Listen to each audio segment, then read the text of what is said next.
Flow Online, le podcast d'un intégrateur ERP. Bonjour à tous, bienvenue dans l'émission Flow Online. Bonjour Fabrice, tu es directeur commercial chez Flowline et aujourd'hui, si je ne me trompe pas, tu vas nous parler du marché des ERP, nous faire un constat, quelles sont les tendances, les évolutions. Oui, d'abord bonjour Chloé. Donc effectivement, je vais essayer en quelques minutes de vous dresser un tableau essentiellement lié à mon retour d'expérience et celui de Flowline, de cette évolution du marché des ERP. Eh bien, pour commencer, quel est le constat que tu pourrais nous faire du marché des ERP ? Eh bien Chloé, j'ai la chance d'opérer dans ce marché depuis plus de 20 ans et contrairement à d'autres secteurs où il y a eu souvent des révolutions technologiques ultra fréquentes, l'évolution par exemple de la voiture hybride vers la voiture électrique, des fortes innovations, 3G, 5G et les usages qu'on va pouvoir en faire, passer de satellites à des microsatellites ou des modèles disruptifs comme l'ubérisation ou Airbnb, eh bien les ERP, appelés aussi PGI, donc logiciels de gestion intégrée, ont eu un parcours plutôt tranquille pendant les 25 à 30 dernières années.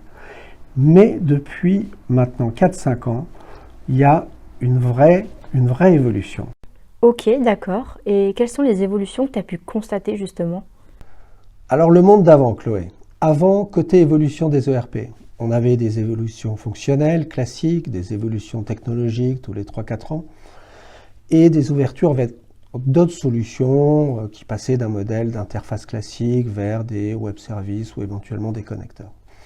Mais dans tous les cas, chacun des clients qui avaient ces ERP devait faire face à des migrations majeures tous les 3-4 ans qui s'apparentaient à des vrais projets consommateurs en coûts, ressources internes et très souvent changement d'infrastructure.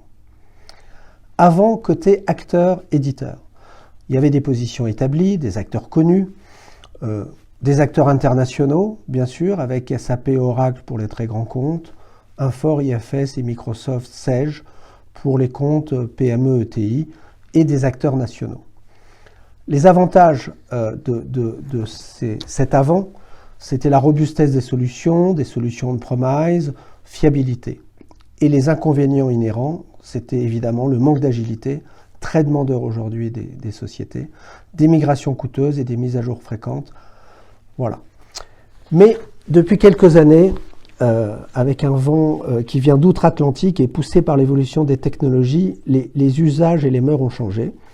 Et pour faire face au virage de la digitalisation de leurs applicatifs et de se protéger face à des facteurs tels que la cybersécurité et la protection de leurs données, le marché a totalement changé.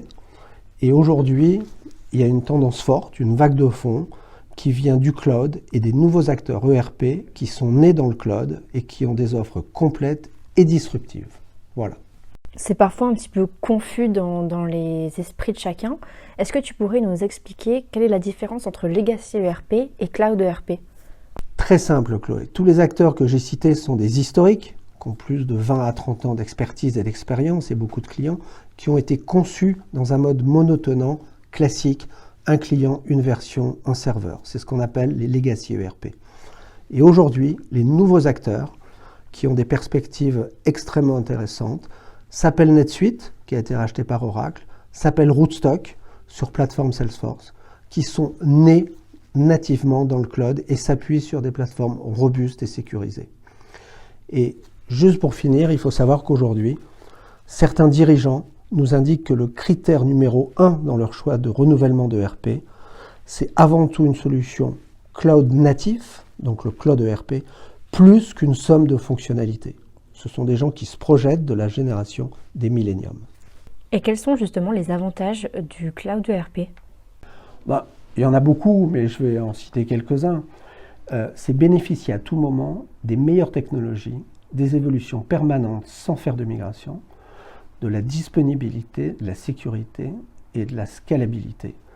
Et ce, pour les 10 ans qui viennent, 10 ans étant la durée estimée d'un ERP chez un client en France. Le deuxième point, c'est un paiement à l'usage annuel. Ça veut dire que le paiement est adapté à l'usage qu'en fait son client. Je pense aussi, surtout en ce moment, que c'est le meilleur rempart aux cyberattaques permanentes qui arrivent chez tous nos clients et que nos clients ne sont pas prêts aujourd'hui et n'ont pas les experts pour y répondre. Mais le plus important pour moi dans le ERP Cloud, c'est qu'à tout moment, n'importe quel client, qu'il soit start-up, PME ou grand groupe, bénéficie de la même version à tout moment que dispose et que met à disposition l'éditeur. Nous sommes dans un monde presque idéal. Ok. Et dans le monde de l'industrie, pour toi, est-ce qu'on aura toujours besoin d'un ERP? Ah, écoute, Chloé, c'est une bonne question. Est-ce qu'on aura toujours besoin d'une voiture demain en zone rurale? La réponse est oui. Mais sauf que la voiture de demain, elle sera électrique, elle sera connectée, elle aura un bilan carbone faible. Donc oui, on aura besoin de l'ERP demain. Mais il faudra un ERP plus interconnecté, avec de l'intelligence artificielle, plus agile. Et pour moi, les deux choses les plus importantes qui vont venir, et dont on sent déjà les prémices, c'est l'intelligence artificielle et l'Internet des objets qui vont être parfaitement intégrés à l'ERP. Si je comprends bien, c'est possible d'intégrer un ERP, puis de le compléter avec d'autres fonctionnalités. Absolument, ça a toujours été le cas, puisque l'ERP, même si c'est le cœur du système d'information, ou la brique essentielle, n'en constitue qu'une partie. Donc ça veut dire que l'interconnexion avec différentes applications a toujours été faite. La seule chose, c'est que c'est les moyens qui changent. Avant, c'était le plus souvent des interfaces. Aujourd'hui, maintenant, c'est des connecteurs quand c'est deux applications différentes. Et quand on est dans le cloud ERP, c'est ce qu'on appelle des apps. Juste pour information, chez NetSuite, par exemple, il y a 400 apps métiers qu'on peut plugger comme du Lego, et il y en a 5000 dans le monde de Salesforce. Ce qui veut dire qu'aujourd'hui, qu'un client, quand il cherche, par exemple, une optimisation de ses tournées, une gestion des documents douaniers, eh bien, il va déjà regarder ce qui existe dans un modèle apps type Apple Store, et il va pouvoir l'intégrer à son système d'information. Donc oui, évidemment. Et d'ailleurs, ça reste aujourd'hui un des points forts du cloud ERP. Je pense que tu vas être d'accord avec moi. Un projet ERP, c'est souvent associé à l'idée d'un investissement plutôt onéreux, avec des délais rallongés. Est-ce qu'il existe une méthodologie pour réduire les délais et les coûts? Alors, c'est une vraie question. Et c'est vrai qu'aujourd'hui, un ERP, c'est un vrai investissement financier et humain. Donc oui, ça coûte de l'argent. Oui, ça prend du temps. Pour autant, on a un spectre très large avec l'offre qui est proposée, suivant qu'on soit une PME, une grosse société, une société internationale. Et donc aujourd'hui, la méthodologie, et on en a plusieurs chez Flowline, permet de pouvoir rationaliser les délais de mise en œuvre d'un système d'information, mais il reste certaines phases qui sont incompressibles et essentielles, comme les phases d'analyse, de conception, de finalisation et de recette.